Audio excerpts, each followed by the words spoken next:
Hello friend, welcome back to Auto Resource YouTube channel.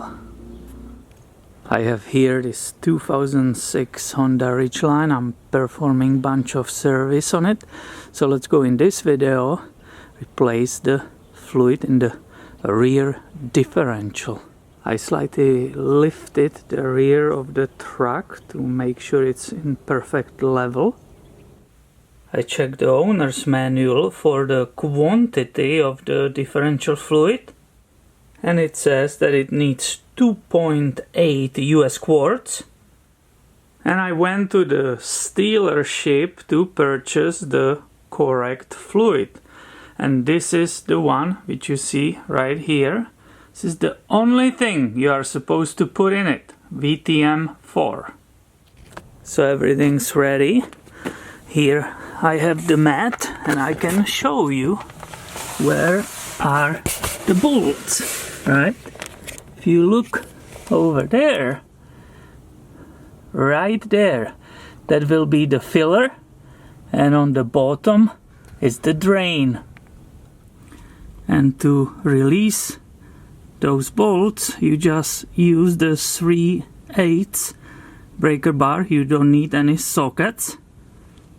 And of course you have to start with the filler, the top one, to make sure that you don't drain the whole differential, and then you will be not able to undo the top filler. It will be a problem. So you start with that. I will use extension because it's buried inside.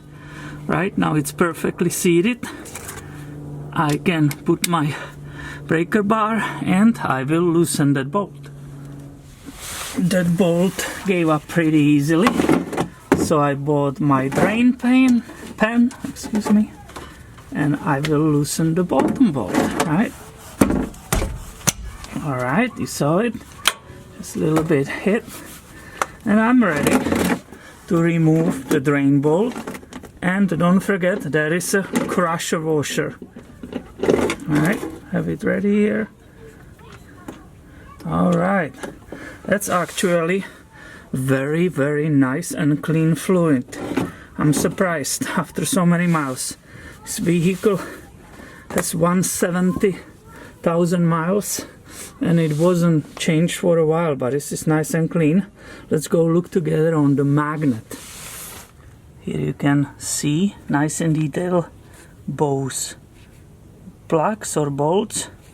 These are the crusher washers, right, which we replace. This is the bottom one, which has that magnet. And if you look at it, the amount of residue stuck on it, it's absolutely minimum. So this rear differential is definitely in very, very good shape. Here you can see that the drain bolt and the magnet clean. This is the crusher washer I removed. These are the new ones I purchased from the dealership. So I will just match the correct one. It looks like this is the right size. Actually, sorry, that was the used one from the other job. This is brand new. Too big. Alright. Which one is matching? One of them will be matching the old one. And all that just to find out that all 4 rings are wrong. This is slightly smaller on the drain than on the filler. All 4 of them fits the filler, so we have a new one for that, but all these are too big, as you can see right here in the detail. So the parts guy was very helpful, but he didn't do it right, and I will have to reuse this washer, which is not a big deal at all. But can you even get angry over this? Well, no, it happens actually all the time, and I'm not sure if you can see it, but it's still draining, right? It's still dripping. So still, even after 10 minutes, I definitely will let it drain and do something else meanwhile. I can start looking in my fluids bin for the pump. Hopefully I have a new pump for pumping that brand new fluid into the differential, because you don't want to use the one which is already contaminated with some other fluid. That's important in this case. I think I got lucky and I found one which is not contaminated, and it will fit that gallon jug. After approximately 30 minutes, the fluid stopped dripping and running out of the differential. So I will hand tight this drain plug, right? Unfortunately, using that old crusher washer. Thank you, friendly but not very competent dealership employee. And of course I will go ahead and clean all the fluid which is sitting on the bottom. That means I'm ready to correctly tighten this drain bolt. To do that correctly, I will use my snap-on torque wrench set to 33 foot-pounds, or even better in Newton meters, it's a 44.7 Newton meters. So, and here you go. You heard it. Drain plug correctly torqued. I'm ready to start filling.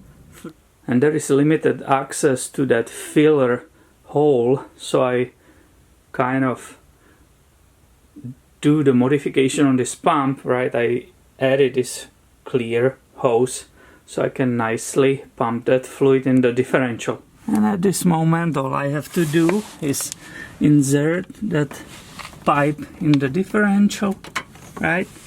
I don't need to worry about that exact number for the fluid, because basically the way it works, you keep entering it until it will start overflowing. So that's the whole procedure. And you can see the fluid start overflowing, and that's why it's so important that you have the vehicle in the leveled, absolutely leveled position, because this is basically what dictates the level of the fluid in differential. So this is perfect. I'm ready to put that plug back with that new washer. So here it is, brand new washer on it, just enough space for the hands. I can also use the extension, right, and nicely start tightening that bolt. And again, there will be the same torque, 33 foot-pounds or 44.7 Newton meters. And of course I will go again and wipe everything perfectly clean, so later when I will perform the test drive, and I will look, of course I will come back and look if there are any leaks, so I will be able to see that everything is perfect and dry. Now I'm not sure if you can see that fluid was pretty good shape. I think it has still that transparency, but yeah, I'm still of course glad I replaced that as a preventative maintenance. Also, do you remember what we said in the beginning, how many quarts supposed to be in that differential? If I'm correct, it was 2.78. So if you look here on the jug how much we used, there is still somewhere like 1.3 quarts left. So we definitely did this service perfectly.